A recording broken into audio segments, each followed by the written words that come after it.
കീമിൻ്റെ rank വന്നു. MBBS കിട്ടിയില്ലെങ്കിൽ പിന്നെ എന്തെടുക്കും?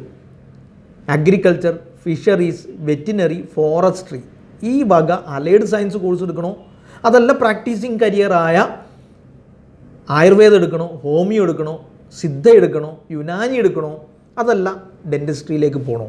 ഇത് വളരെ പൊതുവേ വിദ്യാർത്ഥികൾക്ക് ഭയങ്കര കൺഫ്യൂഷൻ ഉണ്ടാക്കുന്ന, ആശയക്കുഴപ്പമുണ്ടാക്കുന്ന ചോദ്യമാണ്.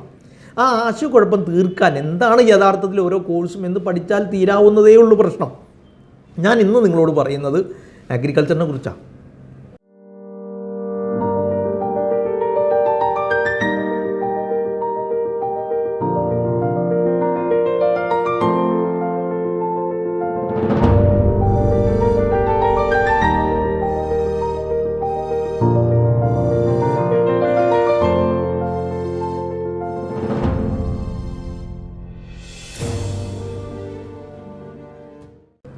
അഗ്രികൾച്ചറിനെ കുറിച്ച് പറയുമ്പോൾ എനിക്ക് ഭയങ്കര അത്ഭുതം തോന്നുന്ന, എനിക്ക് ഭയങ്കര സന്തോഷം തോന്നുന്നൊരു കാര്യം, ഇന്ത്യയുടെ വർക്ക് ഫോഴ്സിൻ്റെ 50% കാർഷിക മേഖലയോ അതിനോടനുബന്ധമായ വ്യാവസായിക മേഖലയിലോ ഫോക്കസ് ചെയ്തിരിക്കുന്നു എന്നാണ് 2018 കണക്കുകൾ സൂചിപ്പിച്ചത്. അത് 2020 എത്തിയപ്പോഴത്തേക്കും അല്പം ഒന്ന് കുറഞ്ഞെങ്കിലും 41.49% വർക്ക് ഫോഴ്സും ഇപ്പോൾ നിലവിൽ കൃഷിയോട് അനുബന്ധമായ വ്യവസായങ്ങളോ കൃഷിയോടോ ചേർന്ന് നിൽക്കുന്നു. രാജ്യത്തിൻ്റെ 17-18% GDPയും കൃഷിയാണ് സംഭാവന ചെയ്യുന്നതെന്നാണ് പറയുന്നത്. അങ്ങനെ വരുമ്പോൾ കൃഷിയുടെ ഒരു സ്വാധീനം നിങ്ങളൊന്ന് ആലോചിച്ച് നോക്കിയേ. ഇപ്പോഴത്തെ പ്രത്യേക സാഹചര്യത്തിലാണ് കൃഷിയിലുള്ള വർക്ക് ഫോഴ്സിൻ്റെ എണ്ണം കുറഞ്ഞത്, GDPയുടെ സംഭാവന കുറയാനും കാരണം അതാണ്. പക്ഷേ ഒരു ഘട്ടം അടുത്തൊരു 4, 5, 10 വർഷത്തിനുള്ളിൽ കാർഷിക മേഖല തന്നെയായിരിക്കും പ്രധാനപ്പെട്ട ഒരു സോഴ്സ് ഓഫ് ഇൻകം എന്നുള്ളതാണ് കണക്കുകൾ സൂചിപ്പിക്കുന്നത്. നിങ്ങൾ നോക്കിയാൽ ലോകത്ത് ഏറ്റവും കൂടുതൽ ബീഫ് കയറ്റുമതി ചെയ്യുന്ന രാജ്യമാണ് ഇന്ത്യ. ലോകത്ത് ഏറ്റവും കൂടുതൽ കാർഷിക വൃത്തിക്കായിട്ട് ഉപയോഗിക്കുന്ന ലാൻഡ് ഉള്ളത് ഇന്ത്യയിലാണ്. ചൈനയും അമേരിക്കയും തൊട്ട് പിന്നാലെ വരുന്നതേ ഉള്ളൂ. ചില പ്രത്യേക തരം പഴങ്ങൾ, പ്രത്യേകിച്ച് ബനാന, പപ്പായ, ഇത്തരം സാധനങ്ങളൊക്കെ ലോകത്ത് ഏറ്റവും കൂടുതൽ കയറ്റുമതി ചെയ്യുന്നത് ഇന്ത്യയാണ്. ഡ്രൈ ഫ്രൂട്ട്സ് ഏറ്റവും കൂടുതൽ വിറ്റഴിക്കുന്നത്, വിദേശത്തേക്ക് കയറ്റുമതി ചെയ്യുന്നത് ഇന്ത്യയാണ്. അത് മാത്രമല്ല, പ്രത്യേകിച്ച് ബസ്മതി റൈസും നോൺ ബസ്മതി റൈസുമെല്ലാം ഇന്ത്യക്ക് ഒരുപാട് ആദായം തരുന്ന കാർഷികോൽപ്പന്നങ്ങളാണ്. അങ്ങനെ മൊത്തത്തിലെടുത്ത് നോക്കിക്കഴിഞ്ഞാൽ കൃഷി ഇന്ത്യയുടെ സാമ്പത്തിക ക്രമത്തെയും സാമ്പത്തികത്തെയും വളരെ കൃത്യമായിട്ട് സ്വാധീനിക്കുന്നുണ്ടെന്നുള്ളതാണ്. ഇവിടെ വളരെ പ്രധാനപ്പെട്ട ഒരു കാര്യം നമ്മൾ മനസ്സിലാക്കേണ്ടത്, കൃഷി എന്നത് വെറും ഫാമിങ്ങിനെ മാത്രം ഫോക്കസ് ചെയ്യുന്നതല്ല. ഫാമിംഗ് ഉണ്ടാവും, സീഡ് ബാങ്കുകളും സീഡിങ്ങുമായിട്ട് ബന്ധപ്പെട്ടതുണ്ടാവും, കാർഷിക അനുബന്ധ വൃത്തികളുമായിട്ട് ബന്ധപ്പെട്ടതുണ്ടാവും, കാർഷിക അനുബന്ധ വ്യവസായങ്ങൾ ഒരുപാടുണ്ടാവും.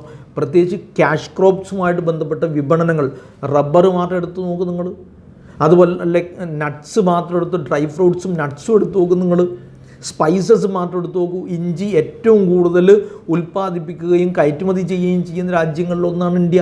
അങ്ങനെ നോക്കുമ്പോൾ വ്യാവസായികമായി തന്നെ ഒരുപാട് കാര്യങ്ങൾ ചെയ്ത് കൂട്ടാൻ പറ്റുന്ന ഒരു മേഖലയാണ് കൃഷി. കൃഷി എടുക്കുന്ന ആളുകളെ സംബന്ധിച്ചും BSc അഗ്രികൾച്ചർ ഒരു കോഴ്സായിട്ട് എടുത്താൽ അതുമായിട്ട് ചേർന്നുകൊണ്ട് അനുബന്ധമായി ഒരുപാട് മേഖലകളിലേക്ക് മാറാം. ഒന്നാമത്തേത്, അവർക്ക് അഗ്രി ബിസിനസ് മാനേജ്മെൻറ്റിലേക്ക് മാറി അഗ്രികൾച്ചറുമായിട്ട് ബന്ധപ്പെട്ട അനുബന്ധ വ്യവസായ മേഖലകളിൽ വർക്ക് ചെയ്യാം. ഒരു വഴിയാണ് ഞാനീ പറഞ്ഞത്. അതും മാനേജ്മെൻറ്റ് സൈഡിലേക്ക്, ജനറൽ മാനേജ്മെൻറ്റ് സൈഡിലേക്ക് മാറാം. കാരണം കൃഷിയെ ബേസ് ചെയ്തുകൊണ്ട്, എക്സ്പോർട്ട് ആൻഡ് ഇമ്പോർട്ടിനെ ബേസ് ചെയ്തുകൊണ്ട് ഒരുപാട് സംരംഭങ്ങളുണ്ട് ഇന്ത്യയിൽ.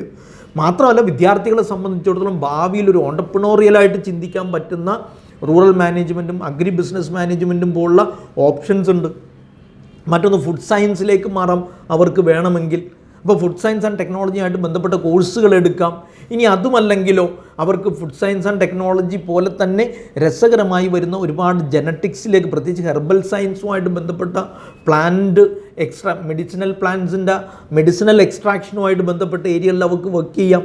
അപ്പോൾ രസകരമായ ഓപ്ഷൻസും പ്ലാന്റ് ജനറ്റിക്സിലേക്കും പ്ലാന്റ് ബ്രീഡിങ്ങിലേക്കും ഒക്കെ അവർക്ക് മാറാം. ലോകത്ത് ഫുഡ് ആൻഡ് അഗ്രികൾച്ചർ ഓർഗനൈസേഷൻ്റെ തലപ്പത്തിരുന്ന പ്രധാനപ്പെട്ട ആളുകളെല്ലാം, വളരെ പ്രധാനപ്പെട്ട ആളുകൾ ഇന്ത്യക്കാരായിരുന്നു എന്നതാണ് രസകരമായ വസ്തുത. ഫുഡ് ആൻഡ് അഗ്രികൾച്ചർ ഓർഗനൈസേഷനിലെ ജോബ് ഓപ്പർച്യൂണിറ്റീസ് വരെ അഗ്രികൾച്ചർ കഴിഞ്ഞ ആളുകൾക്ക് ചൂസ് ചെയ്യാം, അതിലേക്ക് മാറാം. MBA എടുത്താൽ അനുബന്ധമായ ഇൻ്റർനാഷണൽ ജോബുകളിലേക്ക് അവർക്ക് വരാം. അപ്പോൾ ഞാൻ പറഞ്ഞ ഇത്തരം മേഖലകളെ മനസ്സിലാക്കുകയും അഗ്രികൾച്ചർ കഴിഞ്ഞാലുള്ളൊരു പ്രത്യേകത എന്താണെന്ന് പറയുക, അതിൻ്റെ അനുബന്ധമായി ഒരുപാട് രസകരമായ മാസ്റ്റേഴ്സ് പ്രോഗ്രാമുകളിലേക്ക് നിങ്ങൾക്ക് വേണമെങ്കിൽ പോവാം. അഗ്രോണമിയും പ്ലാന്റ് ജനറ്റിക്സും പ്ലാന്റ് ബ്രീഡിങ്ങും ഹോർട്ടിക്കൾച്ചറും സെറികൾച്ചറും സിൽവികൾച്ചറൊക്കെ പോലുള്ള ഓപ്ഷൻസ് നമ്മൾ ആഡ് ഓൺ കോഴ്സുകളായിട്ട് നമുക്ക് സെലക്ട് ചെയ്ത് മുന്നോട്ട് പോകാവുന്നതാണ്. അതുകൊണ്ട് കൃഷിയെ കുറച്ചുകൂടി പ്രൊഫഷണലായിട്ട് സമീപിക്കാൻ കഴിയുന്ന ആളുകളെ സംബന്ധിച്ചിടത്തോളം രസകരമായ ഒരുപാട് ഓപ്ഷൻസ് ഉണ്ട്.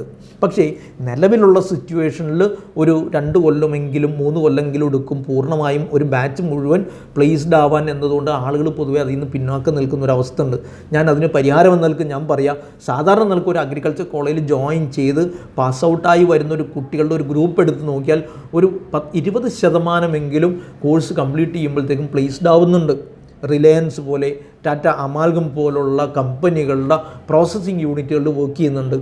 അതിന് പുറമേ അത് കഴിഞ്ഞതിന് ശേഷം ഒരു 2-3 കൊല്ലത്തിന് ശേഷം ബാങ്കുകളിൽ, ഗവൺമെൻറ് സെക്ടറുകളിൽ ഒരുപാട് മേഖലകളിൽ ഈ വിദ്യാർത്ഥികൾക്ക് അഗ്രികൾച്ചർ കഴിഞ്ഞിട്ട് വർക്ക് ചെയ്യാം. ദെൻ അഗ്രികൾച്ചർ കഴിഞ്ഞിട്ട് വർക്ക് ചെയ്യാന്ന് പറയുമ്പോൾ ശരിക്ക് ഇന്ത്യയിൽ ഒരു 3 കൊല്ലം കൊണ്ട് തന്നെ പ്ലേസ്ഡ് ആവും. ആ 3 കൊല്ലത്തിനുള്ളിൽ വേണമെങ്കിൽ നിങ്ങൾക്കൊരു മാസ്റ്റേഴ്സ് ട്രൈ ചെയ്യുകയും ഗവൺമെൻറ് പ്രൈവറ്റ് സെക്ടർ ജോബുകൾ അന്വേഷിക്കുകയും ചെയ്യാം. ലോകത്ത് പല രാജ്യങ്ങളും സ്പെയിനിലും ചൈനയിലും അമേരിക്കയിലും ഓസ്ട്രേലിയയിലൊക്കെ ഒരുപാട് റിസർച്ച് ഇൻസ്റ്റിറ്റ്യൂട്ടുകളുണ്ട്. ഇന്ത്യയിൽ തന്നെയുണ്ട് 144ഓളം റിസർച്ച് ഇൻസ്റ്റിറ്റ്യൂട്ടുകൾ അഗ്രികൾച്ചർ ഓറിയൻറ്റഡ് ആയിട്ട്. വിദേശ രാജ്യങ്ങളിൽ ഒരുപാട് അവസരങ്ങളുണ്ട്. ഇത്തരം അവസരങ്ങളെ തേടിപ്പിടിച്ച് ഗ്രാജുവേറ്റ് തലത്തിൽ പഠിക്കുമ്പോൾ തന്നെ ഫെലോഷിപ്പുകൾക്ക് വേണ്ടി ട്രൈ ചെയ്യുകയും ഇൻ്റർനാഷണൽ സെമിനാറുകളും പേപ്പർ പ്രസൻറ്റേഷനിലൊക്കെ സജീവമായിട്ട് പങ്കെടുക്കുകയും ചെയ്താൽ, പബ്ലിഷ്ഡ് വർക്കുകൾ എന്തെങ്കിലും ഒന്ന് പ്രൊഡ്യൂസ് ചെയ്യാൻ പറ്റുകയും ചെയ്താൽ തീർച്ചയായിട്ടും ഒരുപാട് വിദേശ ഫെലോഷിപ്പുകൾ കിട്ടി നമുക്ക് അങ്ങോട്ട് പോകാം. അതോടൊപ്പം റിസർച്ച് ഓറിയൻറ്റഡ് മേഖലകളിലേക്ക് വരികയും ചെയ്യാം. ഇത് വളരെ ധാരണ ഉണ്ടാക്കിയിട്ട് വേണം നിങ്ങൾ ഇത്തരം കോഴ്സുകളെക്കുറിച്ച്, ചാൻസസിനെ കുറിച്ച് അന്വേഷിക്കാൻ. ഇനി കോഴ്സിൻ്റെ ഒരു സ്ട്രക്ചർ 4 വർഷത്തെ കോഴ്സാണ്. ഈ 4 വർഷത്തെ കോഴ്സിൽ കാര്യമായിട്ട് ബോട്ടാണിക്കൽ ഓറിയൻറ്റേഷനാണ് കോഴ്സിൻ്റെ കണ്ടൻറ്റ് വരുന്നത്. അപ്പോൾ ആ കണ്ടൻറ്റ് എന്തൊക്കെയാണ് ഈ അഗ്രികൾച്ചർ ഡിഗ്രിയുടെ സ്ട്രക്ചറിനുള്ളിൽ പഠിക്കാനുള്ള പ്രധാനപ്പെട്ട കണ്ടൻറ്റുകൾ എന്നുള്ളത് നമുക്കൊന്ന് നോക്കാം. അഗ്രികൾച്ചറിൻ്റെ കണ്ടൻറ്റ് എടുത്ത് നോക്കിക്കഴിഞ്ഞാൽ 2 കാറ്റഗറി ആയിട്ട് നമുക്കതിനെ വിഭജിക്കാം. ഒന്ന് ജനറൽ കോഴ്സുകളായിട്ട് വരുന്നത്, സോഷ്യൽ സയൻസ് ഓറിയൻറ്റേഷനുള്ളൊരു ഭാഗം. പക്ഷേ അത് ടോട്ടൽ കണ്ടൻറ്റിൽ വളരെ കുറച്ചേ ഉള്ളൂ. പക്ഷേ ഒരു ഫണ്ടമെൻ്റൽ കോഴ്സായിട്ട് അത് കൊണ്ടുവരുന്നുണ്ട് ഫസ്റ്റ് സെമസ്റ്ററിലും സെക്കൻഡ് സെമസ്റ്ററിലും. പിന്നീട് അങ്ങോട്ട് അഗ്രിയും അഗ്രി ബിസിനസ് ഓറിയൻറ്റഡും അഗ്രികൾച്ചർ അനുബന്ധവുമായ കണ്ടൻറ്റുകളാണ് കാര്യമായിട്ട് ഫോക്കസ് ചെയ്യുന്നത്. അത് നമുക്കൊന്ന് വെറുതെ ഒന്ന് നോക്കാം.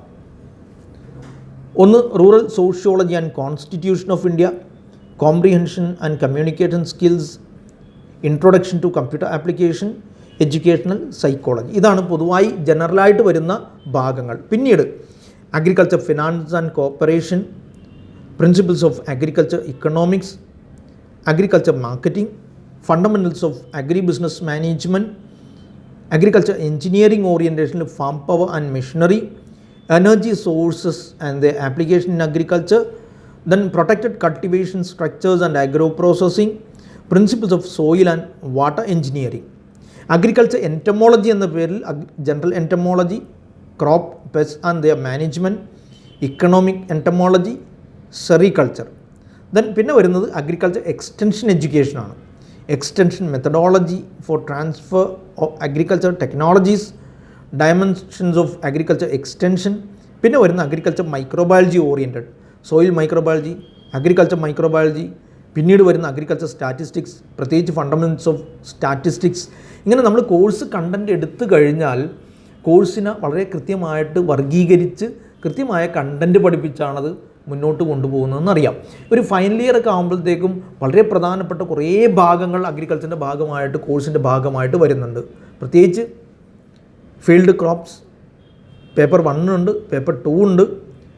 ദെൻ പ്രാക്ടിക്കൽ ക്രോപ്പ് പ്രൊഡക്ഷൻ വരുന്നുണ്ട്, അഗ്രോണമി, അഗ്രികൾച്ചർ മെറ്റീരിയോളജിയുടെ introduction, weed management, rainfed agriculture and watershed management, horticulture, crop production, agri business management, social sciences ഓറിയൻറ്റേഷനുള്ള ബേസിക് ആയ ചില പ്രോഗ്രാമുകൾ, integrated livestock farming, bio inputs, commercial agriculture, genetics and biotechnology.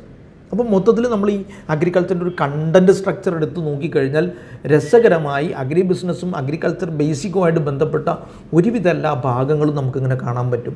Then ഈ ഒരു മേഖലയിൽ നിന്നുകൊണ്ട് പല തലത്തിലേക്കും നമുക്ക് ഇതിൻ്റെ ഹയർ സ്റ്റഡീസ് ഓപ്ഷൻസിലേക്ക് മാറാവുന്നതാണ് എന്നതുകൊണ്ട് ഈ അർത്ഥത്തിൽ വേണം ഓരോന്നും വീണ്ടും ഒരിക്കൽ കൂടി ഒന്ന് agri business management, rural management, food science, then എൻറ്റമോളജിയിലേക്ക് പോകാം, അഗ്രോണമിയിലേക്ക് പോകാം, സോയിൽ സയൻസിലേക്ക് പോകാം, വാട്ടർ എഞ്ചിനീയറിങ്ങിലേക്ക് പോകാം, സ്പെഷ്യലൈസേഷനിൽ അങ്ങനെ ഒരുപാട് ഏരിയകളിലേക്ക്, മറ്റൊന്ന് ഹെർബൽ സയൻസിലേക്ക്, മെഡിസിനൽ പ്ലാന്റ്സിലേക്കോ അരോമാറ്റിക് പ്ലാന്റ്സിലേക്കോ, ബയോടെക്നോളജി, ദെൻ അഗ്രികൾച്ചർ, മൈക്രോബയോളജി അങ്ങനെയുള്ള ഏരിയകളിലേക്ക്, പ്ലാന്റ് ജനറ്റിക്സിലേക്ക്, ഇങ്ങനെ രസകരമായ വൈവിധ്യങ്ങളിലേക്ക് നമുക്ക് പോകാം. അതോടൊപ്പം വളരെ സ്പെസിഫിക്കായ റിസർച്ച് മേഖലകൾ, സ്പൈസസ് റിസർച്ചിലേക്ക് മാറാം, ഹോർട്ടിക്കൾച്ചർ റിസർച്ചുമായിട്ട് ബന്ധപ്പെട്ട ആ ഏരിയകളിലേക്ക് പോവാം, then tapioca research, then rice research, wheat റിസർച്ചൊക്കെ പോലുള്ള വളരെ സ്പെസിഫിക്കായ മേഖലകളിലേക്ക് മാസ്റ്റർ റിസർച്ചിലൂടെ പോകാൻ പറ്റും എന്നതാണ് അഗ്രികൾച്ചറിൻ്റെ ഈ വൈവിധ്യത്തിൻ്റെ വളരെ പ്രധാനപ്പെട്ട ഒരു ഭാഗമായി വരുന്നത്. അതുകൊണ്ട് അഗ്രികൾച്ചറിന് ഒരു ലോങ് ടേമിൽ ഒരു ഡൈവേഴ്സിറ്റിയുള്ള റിസർച്ച് സ്കോപ്പ് ഒരുപാടുള്ള ഒരു കരിയറായിട്ട് കണ്ടാൽ തീർച്ചയായിട്ടും ഒരു 6-8 കൊല്ലത്തിനുള്ളിൽ വളരെ കൃത്യമായ നല്ലൊരു കരിയർ ഓപ്ഷനിലേക്ക് എത്താൻ പറ്റും. അങ്ങനെ ചൂസ് ചെയ്ത് കൃത്യമായിട്ട് ഒരു കരിയർ ഉണ്ടാക്കിയെടുക്കാൻ നിങ്ങൾക്ക് സാധിക്കട്ടെ എന്ന് ആശംസിക്കുന്നു. നന്ദി, നമസ്കാരം.